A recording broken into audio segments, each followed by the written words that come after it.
Welcome back to Garden Guru. If your garden has good plants in it, but the planting still feels scattered, patchy, or like it never really came together, this video is for you. Oh, and stick around, because near the end I'll give you a simple planting test you can use to tell whether your garden feels scattered or actually feels tied together. Let's get into it. A garden can have healthy plants, nice flowers, and plenty of effort in it, and still feel scattered. Usually, the problem is not the plants themselves. It is that the planting decisions are not relating to each other in a way the eye can understand. So in this video, I'm counting down the biggest planting mistakes that make a garden feel scattered, starting with number 7 and working down to the one mistake that usually causes the biggest problem of all. Number 7. Too many one-off plants. One of the fastest ways to make a garden feel scattered is when every plant feels like a separate decision. This happens all the time. One plant gets added because you liked the bloom. Another gets added because there was an empty spot. Another gets added because it looked good at the nursery. Another gets added because someone gave it to you. And before long, the planting starts to feel like a list of individual choices instead of one connected idea. Now, the plants themselves may be perfectly good. That is what makes this frustrating. Nothing is necessarily wrong with any one plant. But when too many plants appear once and never again, the eye stops reading the garden as one composition. It starts reading it as lots of separate moments that do not really belong to each other. A more connected planting usually repeats something. Maybe the same flower shows up again. Maybe the same leaf shape returns in another area. Maybe one plant is used in a few drifts instead of once in a single random spot. That kind of repetition gives the eye something to recognize. And once the eye starts recognizing pattern, the planting feels much less scattered. So if your garden feels patchy, this is one of the first things to check. Are there simply too many one-off choices? Because even a relaxed garden usually needs more repetition than people realize. Number 6. No repetition between planting areas. This is closely related to one-off plants, but it goes one step further. Sometimes, each section of the garden looks fine on its own. The problem is that one section does not visually connect to the next. The front bed feels like one garden. The side bed feels like another. The border near the patio feels like something else again. And even though each area may be decent, the garden as a whole still feels disconnected. This usually happens when there is no repetition carrying the planting from one area to another. Nothing echoes. Nothing reappears. Nothing gives the sense that these different areas belong to the same overall space. A more connected garden usually repeats certain plants, shapes, textures, or color families across different parts of the yard. Not necessarily everywhere, but enough that the eye understands there is a relationship between one section and the next. That is one of the quiet differences between a planting that feels designed and a planting that feels scattered. The individual areas are not competing to be separate gardens. They are helping form one larger whole. So if your planting feels disconnected, it is worth asking, does anything from one area show up again somewhere else?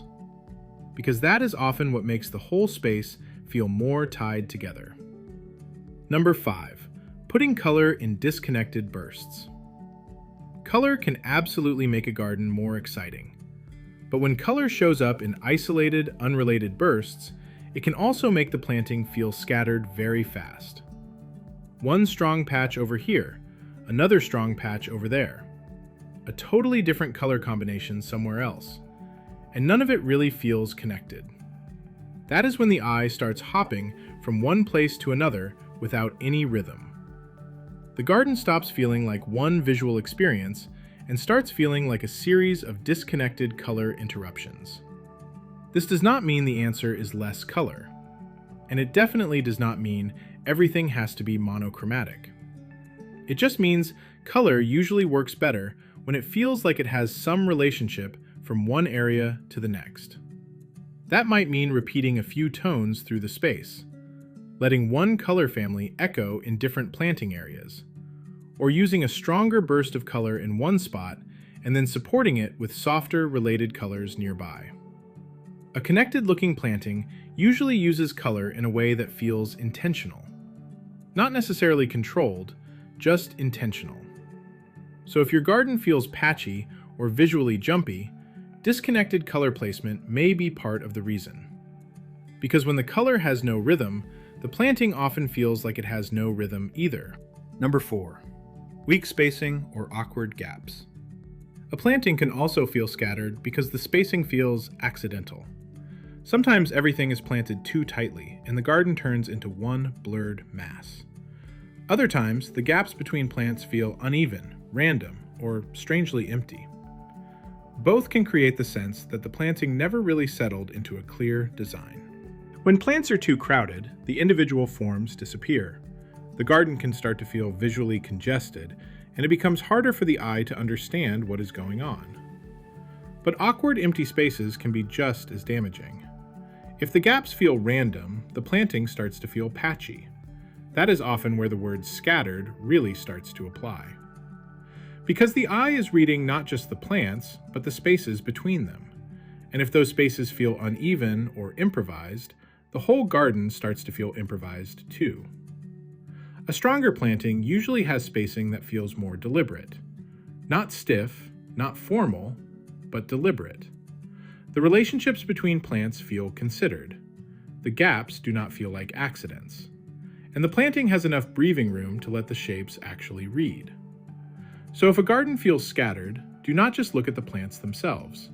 Look at the spaces between them, because that is often where the disconnected feeling begins. Number 3, ignoring plant shape and form. This is a big one, and I think a lot of gardeners underestimate how much it matters. Even when flowers are beautiful and colors are working fairly well, a planting can still feel scattered if the plant shapes do not relate to each other. Too many unrelated forms in one area can make the whole planting feel visually noisy.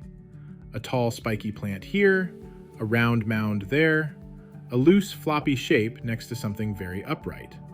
Then a totally different leaf texture again. Now, some contrast is good. You do not want every plant to look exactly the same. But when the forms feel too unrelated, and there is no rhythm in how those shapes repeat or support each other, the planting can start to feel scattered even if every plant is healthy. A more connected planting usually has some kind of shape relationship. Maybe certain upright flowers repeat through the bed. Maybe mounded plants echo one another. Maybe softer, billowing forms are balanced by just a few stronger vertical accents. The point is not perfect uniformity. The point is that the forms should feel like they belong in the same planting conversation. Because if the shapes are fighting each other the whole time, the garden will usually feel more random than refined. Number 2, no focal planting or anchor group. A garden can have lots of nice plants and still feel scattered if the eye has nowhere to settle. This is one of the most overlooked planting problems. If every area has the same visual weight, or if nothing clearly anchors the composition, the eye just keeps moving around looking for the main idea. That restless feeling is often what people are reacting to when they say a planting feels off. An anchor planting does not have to be dramatic.